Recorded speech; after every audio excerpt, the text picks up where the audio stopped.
তো দেখো আমি যাচ্ছি এখন হাটে। তো আজ হচ্ছে মঙ্গলবার, আর মঙ্গলবারে আমাদের এখানে কিন্তু অনেক বড় হাট বসে। তো দেখো হাটের মাঝখানে আছে গোবিন্দ মন্দির।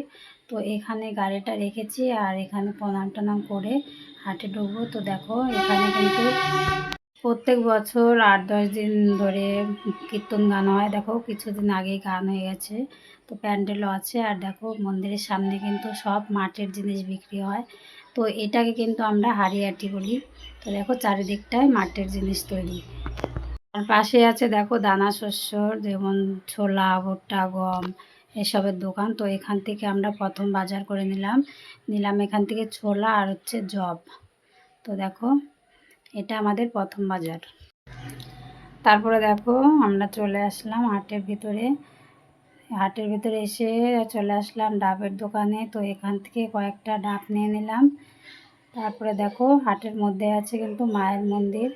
তো মায়ের মন্দিরে একটু প্রণাম করে আমরা চলে আসলাম আরও ভিতরে। দেখো ফলাটি।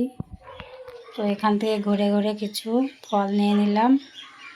আর নিলাম দেখো নারকেল। আমি কিন্তু হাটে আসছি ব্যাগ ধরার জন্য, এটাই হচ্ছে আমার কাজ। তো দেখো আর হাটটা না প্রচণ্ড ধুলো ধুলো হয়ে গেছিলো। দেখো নাকে ওড়না দিয়ে রেখেছি, এই ধুলোর জন্য একদম বাজে লাগছিলো। তারপরে দেখো আমাদের সমস্ত বাজার শেষ করে আমরা চলে আসলাম মাছ বাজারে। তো মাছ বাজারে এসে সেরকম মাছ পছন্দ হয়নি। তো সন্ধ্যা হয়ে গেছিলো, ভালো মাছ ছিল না। তো আমরা ওখান থেকে বেরিয়ে গেলাম মাছ নিয়ে আর।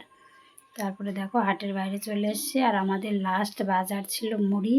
তো দেখো মুড়ির দোকান থেকে মুড়ি নিয়ে আমরা চলে যাচ্ছি বাড়ি।